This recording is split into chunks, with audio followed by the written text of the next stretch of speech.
Bienvenidos a Coffee Break Spanish. Welcome to the Coffee Break Spanish Show. I am Concha.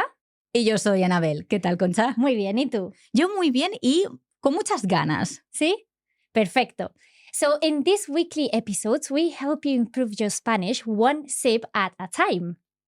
And you might be watching us in our YouTube channel. In that case, remember to subscribe. Or maybe you are listening to the podcast version because we do both.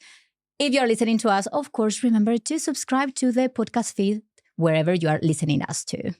Muy bien. And I think in this episode, you have prepared something very interesting for us. I have indeed. Yes, today we are going to be talking about the word usted and how to use it. So when we address someone formally or when we address someone informally. Oh, me encanta, me encanta. Entonces, no vamos a esperar más. Nada, vamos a empezar. Pues vamos.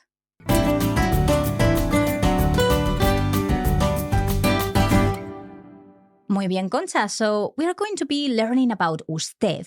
And what can you tell us about it? Well, before we dive into the meaning of usted, let's talk about two concepts that we use in Spanish quite a lot, which is tuteo and ustedeo. Por supuesto. What can you tell us about tuteo, Anabel? Well, tuteo is when you use tú. That is what I do in Spanish. Exacto. Muy bien. So tú is the form that we use to address someone informally, right? Can you give us a context when we would use tú? For example, I will use it with you. I would say, Concha, ¿puedes venir un momento? Exacto. So when you know someone and you address them in an informal way.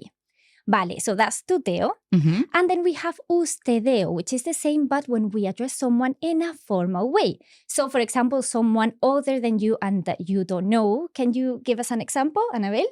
Bueno, in that case, I think it depends. For example, if I'm in a bus stop, then I see, for example, an old lady or an old man, I will use usted if I want to ask like for the time or the past times, for example.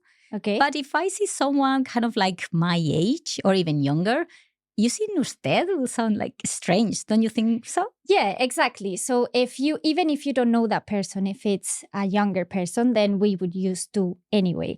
So we would say something like ¿a qué hora? O ¿sabes a qué hora viene el autobús? So that would be for a young person. Whereas if it was an old lady, like you said, what would you say? ¿Sabe a qué hora pasa el autobús? Exacto, muy bien. So esa es la principal diferencia entre tú y usted.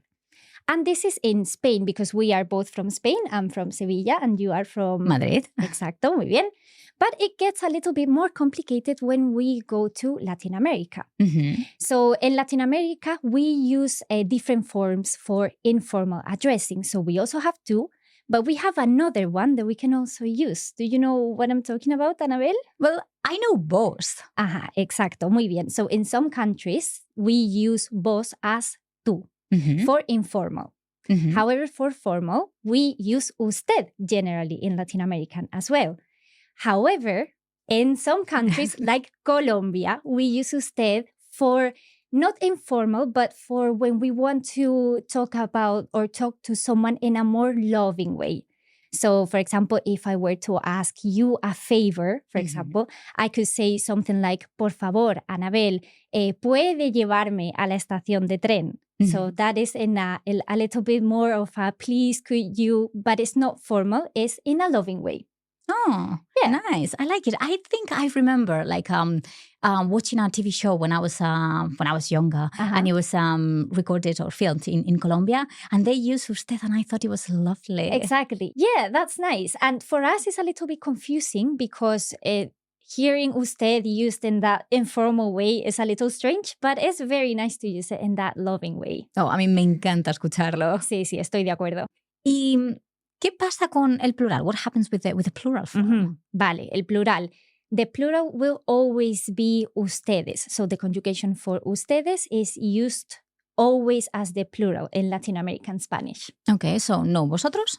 No vosotros, no en Latinoamérica, no. Oh, well, easy, me encanta. Sí.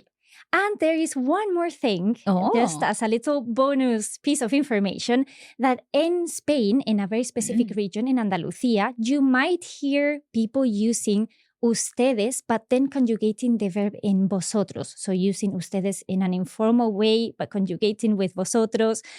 don't worry, because I think this is too much for today. Maybe we can learn more about this another day. But if you hear it, just so you know, we also use it in that way. But also something important is that it doesn't really matter if we are using vosotros, usted, and we are not quite sure how to use it, because people are going to understand what you mean in the end. So exactly. That's the most important thing. Exacto. They know you're learning Spanish. They know you're making an effort. So yeah, just try and get the message across, and that's the most important thing. Yes, we're going to love the fact that you can speak with us in Spanish. It's Exacto. Great. Siempre. Bueno, muy bien. ¿Eso es todo? Muy bien, pues eso es todo por hoy, Anabel. Bueno, pues estupendo.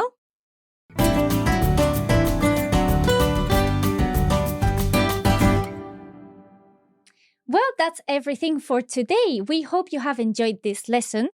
If you want to find everything that we have talked about and more examples written down, you can visit our blog.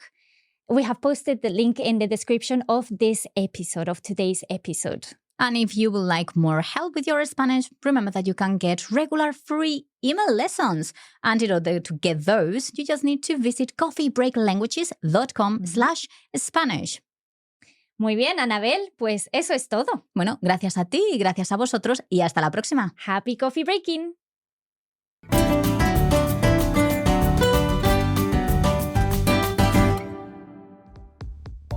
You have been listening to a Coffee Break Languages production for the Radio Lingua Network. Copyright 2023 Radio Lingua Limited. Recording copyright 2023 Radio Lingua Limited. All rights reserved.